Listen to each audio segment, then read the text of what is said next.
জানাচ্ছি আমি মৌমিতা ম্যাম প্রত্যেক দিনের মতো তোমাদের কাছে আজকেও আমি কারেন্ট অ্যাফেয়ার্সের আপডেট নিয়ে চলে আসছি, যেগুলো জানা তোমাদের জন্য খুবই জরুরি। কেননা যে রকম কম্পিটিটিভ এক্সামগুলো তোমরা দিতে যাবে পরবর্তীকালে বা দিচ্ছ বা যারা আগাম প্রস্তুতি নিচ্ছ, সেই হিসেবে কিন্তু এই প্রত্যেকটা ইনফরমেশন জানা আমাদের জরুরি, যেটা কিনা তার থেকে প্রচুর পরিমাণে প্রচুর নলেজ তোমরা এখান থেকে অর্জন করতে পারবে এবং অনেক কিছু সম্বন্ধে জানতেও পারবে, যা সাম্প্রতিক ঘটনাসমূহ। তো চলো আমরা কন্টিনিউ করি আজকে যে কি কি বিষয় আজকে আমরা জানতে পারছি। আচ্ছা, প্রথম যে পয়েন্টটা রয়েছে দেখো, 4th national Chilka birds festival host করেছে কোন স্টেট? কোন স্টেট এই 4th ন্যাশনাল যে চিল্কা হোস্টটা হয়েছে বার্ডসের একটা ফেস্টিভ্যাল, সেইটা কোথায় করা হয়েছে? দেখো ওড়িশা। ঠিক আছে, ওড়িশা রাজ্যে কিন্তু এইখানে এটা করা হয়েছে।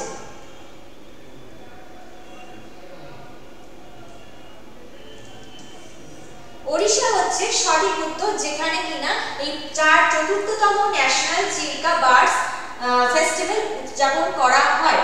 এই চতুর্থ জাতীয় যে চিল্কা উৎসব, পাখি উৎসবের জন্য, যেখানে আমরা জানি ওড়িশার চিল্কা লেক খুবই বিখ্যাত এবং সেই চিল্কা লেকে কিন্তু প্রচুর পরিমাণে পাখি সমাবেশ ঘটে সিজনাল ওয়াইজ। সেখানে কিন্তু টোটাল 183টা প্রজাতির বিভিন্ন প্রজাতির পাখি, 1 মিলিয়নেরও বেশি পাখি সেখানে কিন্তু জড়ো হয়। কোথায় না চিল্কা হ্রদে, চিল্কা লেক প্লাস তার পার্শ্ববর্তী যে অঞ্চল অর্থাৎ মঙ্গলা যদি, সেইখানে কিন্তু এইরকম প্রচুর পরিমাণ পাখি প্রজাতি লক্ষ্য করা যাচ্ছে। 21 থেকে 23শে জানুয়ারি এই শুরু হয়েছে এই উৎসবটা, 21 থেকে 23 জানুয়ারি অবধি চলেছে এবং এই উৎসবটি কিন্তু শুধুমাত্র পর্যটকদেরই আকর্ষণ করে এমন একটা সুন্দর স্থান না, যেটা কিনা চিল্কা লেক আমরা জানি প্রত্যেকবার পর্যটকরা সেখানে একটা ভ্রমণ স্থান হিসেবে পরিচিত। তার সাথে সাথে কিন্তু বিভিন্ন পাখিদের প্রজাতি যখন আসে, অর্থাৎ বিভিন্ন পাখিদের কাছেও কিন্তু এটা একটা আকর্ষণীয় স্থান হিসেবে পরিচিত রয়েছে আমাদের যে চিল্কা লেকটা। সেই জন্য কিন্তু এখানে 4র্থতম পাখি সম্মেলনী উৎসবটা করা হয়েছে, যেটা চিল্কা বার্ডস ফেস্টিভ্যাল নামে পরিচিত। আচ্ছা, পরবর্তী কোশ্চেনে যাচ্ছি। পরবর্তী অপশন কি বলছে না, উত্তরপ্রদেশের পুলিশের এবারে ডিএসপি পদে কে নিযুক্ত হয়েছে? উত্তরপ্রদেশের পুলিশের পদে ডিএসপি পদে নিযুক্ত হচ্ছে দীপ্তি শর্মা, যিনি কিন্তু আমরা জানি অতি পরিচিত একজন ক্রিকেটার হিসেবে। তিনি ঘরোয়া ক্রিকেটে বাংলার হয়ে প্রচুর প্রতিনিধিত্ব করেছেন, প্রচুর সেখানে জাতীয় দলে তিনি একটা বঙ্গের প্রতিনিধি হিসেবে খেলেছেন, এমনকি আন্তর্জাতিক ক্রিকেটেও তিনি কিন্তু সাফল্য পেয়েছেন। এইবারে তিনি উত্তরপ্রদেশের কি ডিএসপি পদে, ডিএসপি পুলিশের পদে তিনি নিযুক্ত হয়েছেন। সেখানে ভারতীয় দলের এই মহিলা ক্রিকেটার বাংলার হয়ে খেলা দীপ্তি শর্মার হাতে কিন্তু কি করেছে না, নিয়োগপত্র তুলে দিয়েছে উত্তরপ্রদেশেরই যোগী আদিত্যনাথ, অর্থাৎ উত্তরপ্রদেশের মুখ্যমন্ত্রী যোগী আদিত্যনাথ। এই বাংলার যে ক্রিকেটার তিনি যে দীপ্তি শর্মা, সে কিন্তু এখন পুলিশের ডিএসপি পদে সাম্প্রতিক নিযুক্ত হয়েছে। তো সেক্ষেত্রে বাংলার একটা গর্ব, যিনি একাধারে ক্রিকেটার, তার সাথে সাথে কিন্তু পাশাপাশি তিনি হচ্ছেন পুলিশের ডিএসপি পদে নিয়োগ হয়েছে। ক্লিয়ার? আচ্ছা, পরবর্তী পয়েন্টে যাচ্ছে। পরবর্তী পয়েন্ট কি বলছে যে সম্প্রতি রোড সেফটি ফোর্স কোথায় চালু করা হয়েছে, মানে কোন রাজ্য সরকারের উদ্যোগে এই রোড সেফটি ফোর্সটা চালু করা হয়েছে? দেখো, এই রোড সেফটি ফোর্স মূলত বিহারের রাজ্য সরকার আছে, বিহার রাজ্য সরকারের তরফ থেকে এই ফোর্সটা চালু করা হয়েছে। কেননা কি নিজেদের নিরাপত্তা, মানুষের নিজেদের নিরাপত্তা কিন্তু নিজেদের কাছে, সেখানে নিরাপত্তা রক্ষার্থে ট্রাফিক আইন যাতে সুষ্ঠুভাবে মেনে নেওয়া যায় বা মেনে চলা যায়, ট্রাফিক আইনে যাতে সুষ্ঠুভাবে মেনে চলা যায় বা ট্রাফিক আইন মেনে সেখানে যাতায়াত ব্যবস্থা যাতায়াত করা যায়, তার সাথে নিজেদের নিরাপত্তার চাহিদা নিরাপত্তা রক্ষার্থে কিন্তু এই রোড সেফটি ফোর্সটা চালু করা হয়েছে। ঠিক আছে? আচ্ছা, পরবর্তী প্রশ্নে আমরা যাচ্ছি, যেখানে বলছে কি পরবর্তী প্রশ্ন বা গুরুত্বপূর্ণ ইনফরমেশন, ভারতের উপকূল রক্ষী দিবস। উপকূল রক্ষী দিবস পালন করা হয় কত সালে, কবে? 1 ফেব্রুয়ারি। উত্তর হচ্ছে 1 ফেব্রুয়ারি এই উপকূল রক্ষী দিবস পালন করা হয়ে থাকে। কেন না ভারতীয় উপকূল রক্ষী বাহিনী যেটা রয়েছে 1978 এর 18 আগস্ট কিন্তু এইখানে প্রতিষ্ঠিত হয়েছে। তাহলে প্রশ্ন আসতে পারে ভারতীয় উপকূল রক্ষী বাহিনী কত সালে কবে প্রতিষ্ঠিত হয়েছে? না 1 ফেব্রুয়ারি এটাকে উপকূল রক্ষী দিবস পালন করা হয়ে থাকে। আর এই উপকূল রক্ষী যে বাহিনী সেটা গঠিত হয়েছে কবে? 1978 সালের 18ই আগস্ট। 1978 এর 18ই আগস্ট হচ্ছে এর বাহিনীটা প্রতিষ্ঠিত হয়। আর এই উপকূল রক্ষী বাহিনীর সম্মানার্থে তাদেরকে সম্মান জানানোর জন্য এই উপকূল রক্ষী দিবস পালন করা হয় হচ্ছে 1 ফেব্রুয়ারি। ঠিক আছে, এই ভারতীয় উপকূল রক্ষা বাহিনী কোন কোন বাহিনী নিয়ে গঠিত বা কোন কোন দল এখানে নিযুক্ত রয়েছে?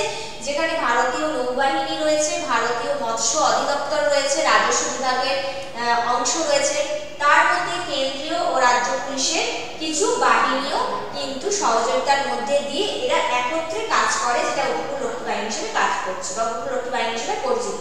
তার মধ্যে কি কি রয়েছে? ফার্স্ট তো ভারতীয় নৌবাহিনী, কেন্দ্রীয় সরকারের পুলিশ বাহিনী, রাজ্য সরকারের পুলিশ বাহিনী, তার সাথে রয়েছে রাজস্ব বিভাগের অংশ প্লাস মৎস্য অধিদপ্তর। তো এই কটা পোর্শন বা এই কটা দল একত্রে একটা উপকূল রক্ষী বাহিনী গড়ে তুলেছে। ক্লিয়ার হয়েছে? আচ্ছা, পরবর্তী যে পয়েন্টটা বলছে সেটা হচ্ছে কি 2023 এর করাপশন ইনডেক্সে ভারতের স্থান কত? 2023 অনুযায়ী আমরা যদি দেখি করাপশন ইনডেক্স অনুযায়ী সেখানে ভারতের স্থান হচ্ছে 93, যেখানে মঙ্গলবার প্রকাশিত হয়েছে 2023 এর বিশ্ব দুর্নীতি সূচক অর্থাৎ ওয়ার্ল্ড করাপশন পারসেপশনস ইনডেক্স বা সিপিআই অনুযায়ী সেখানে কিন্তু ভারতের স্থান হয়েছে 93।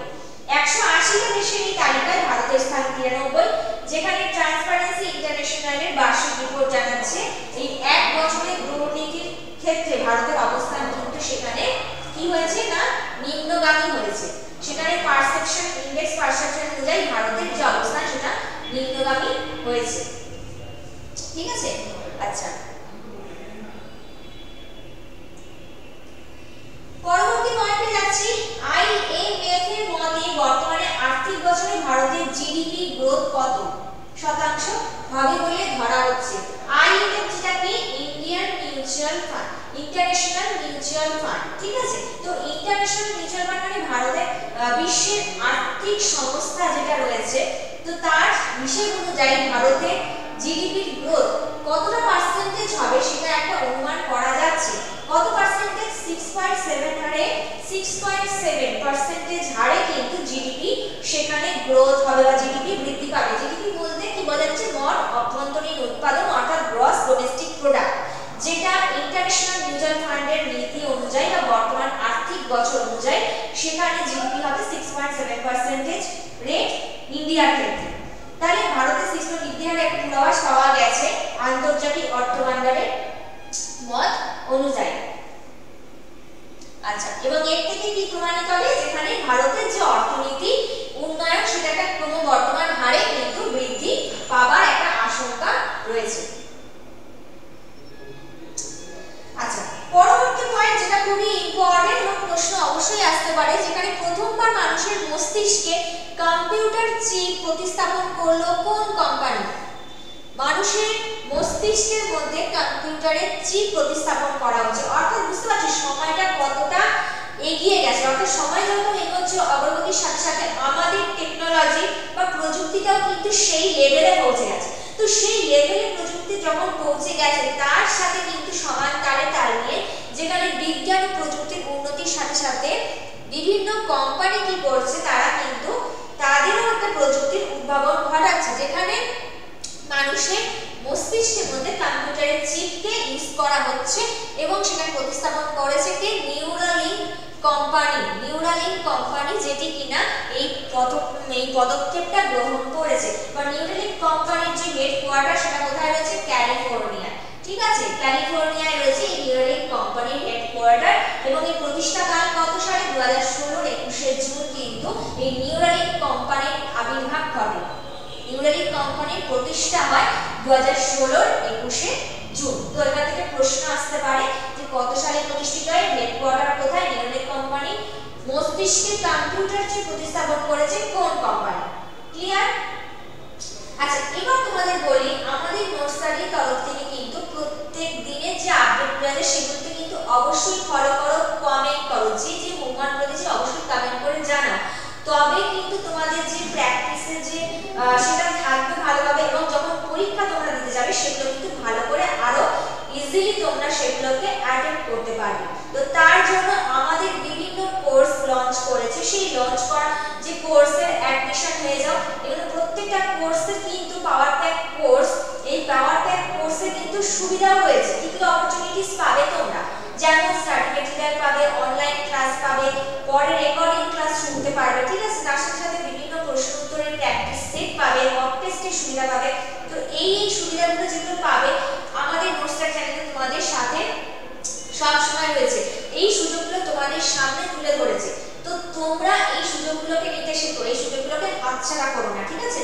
তো তোমাদের যাতে ভবিষ্যৎ আরো উন্নতি হয়, ভবিষ্যতে যাতে তোমরা আরো ভালোভাবে এগোতে পারো, সেই ব্যবস্থাই কিন্তু নোট স্টাডির তরফ থেকে করা হচ্ছে। তো তোমরা সেই সুযোগগুলোকে নাও, যেখানে বিভিন্ন তোমরা কোর্স পাবে। কি কি কোর্স? মিসলেনিয়াস পাবে, ফুড এসআই পাবে, কম্বাইন্ড এসএসসি পাবে। তো যে কোনো কোর্স যে রকম তোমরা পরীক্ষা দিতে চাও সেই অনুযায়ী কিন্তু তোমরা এখানে পেয়ে যাবে। তো এই রকম সুযোগ কিন্তু হাতছাড়া করো না। আচ্ছা, পরবর্তী যে পয়েন্টে যাচ্ছি, চলো কন্টিনিউ করি। ওড়িশার যে ফুটবল ক্লাব রয়েছে তারা 3-2 গোলে পরাজিত করেছে কলিঙ্গ সুপার কাপ যেটা ওড়িশা ফুটবল ক্লাব 3-2 গোলে পরাজিত করে কলিঙ্গ সুপার কাপে জিতেছে কোন দল? East Bengal. East Bengal club কি কলিঙ্গ সুপার ক্লাবে জিতেছে, যেখানে তোমার ওড়িশা ফুটবল ক্লাব যেটা আছে সেটাকে পরাজিত করে। আচ্ছা, এবার আমরা জানবো যে সাধক সুরক্ষা যোজনা বা সাধক সুরক্ষা ফোর্স লঞ্চ করেছে কোন স্টেট? কোন স্টেট এই সাধক সুরক্ষা ফোর্সটা লঞ্চ করেছে আর কেন? পাঞ্জাব সরকার, অর্থাৎ উত্তর হবে কি পাঞ্জাব সরকার কিন্তু এই সাধক সুরক্ষা যে স্কিমটা রয়েছে বা ফোর্সটা রয়েছে সেটা চালু করেছে। কেন করেছে? না, এইটা করার উদ্দেশ্যই হচ্ছে যানজট আর দুর্ঘটনাকে এড়ানোর জন্য। অর্থাৎ আমাদের যে শহর কলকাতার, আমরা এখন শহরতেই দেখছি যে যানজট আর দুর্ঘটনাজনিত কারণে কিন্তু প্রচুর মানুষের সেখানে ক্ষতিগ্রস্ত হয়, মৃত্যু পর্যন্ত। তো সেইখানে প্রত্যেক দিনের আপডেট যদি তোমরা ধরো, তাহলে সেক্ষেত্রে পাঞ্জাব সরকার একটা বিশেষ উদ্যোগ নিয়েছে এটার জন্য, যেখানে কি না বিশেষ করে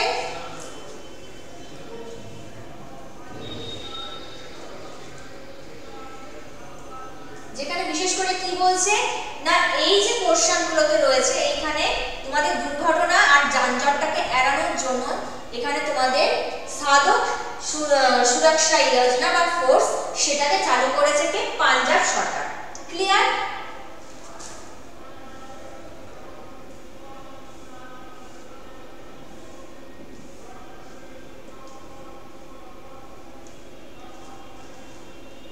আচ্ছা, পরবর্তী পয়েন্টে যাচ্ছি। পরবর্তী পয়েন্ট কি বলছে? খেলো ইন্ডিয়া উইন্টার গেমস 2024 এর ম্যাসকট হলো কে? খেলো ইন্ডিয়া উইন্টার গেমস এর ম্যাসকট হলো কে 2024 এ?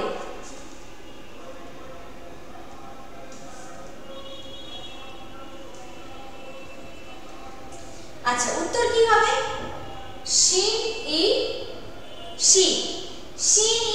যিনি কিনা খেলো ইন্ডিয়া উইন্টার গেমস এর কিন্তু ম্যাসকট। এই খেলো ইন্ডিয়া উইন্টার গেমস 2024 হলো যেটা বার্ষিক একটা ইভেন্টের ৪র্থতম সংস্করণ। তাহলে খেলো ইন্ডিয়া উইন্টার গেমস 2024 যেটা লঞ্চ করা হয়েছে বা যেটাকে অনুষ্ঠিত করা হয়েছে সেটা কিন্তু ৪র্থতম সংস্করণ খেলো ইন্ডিয়া উইন্টার গেমস এর।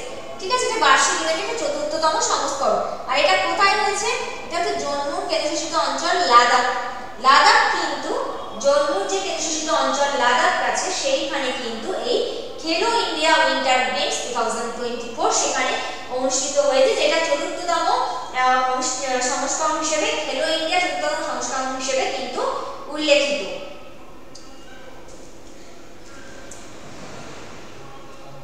আচ্ছা, তোমাদের আগের বারেও আমি কিন্তু প্রশ্ন রেখেছিলাম তোমাদের কাছে হোমওয়ার্ক, কিন্তু কোনো কমেন্ট আসেনি। আশা করি আমি যে প্রশ্নগুলো দিচ্ছি সেগুলো অবশ্যই কিন্তু কমেন্ট সেকশনে কমেন্ট করে জানাবে উত্তর জানা থাকলে, এবং এইগুলো সম্বন্ধে যদি তোমাদের কিছু ইনফরমেশন তোমরা জানতে চাও বা মনে যদি কোনো প্রশ্ন আসে সেগুলোকেও অবশ্যই শেয়ার করবে।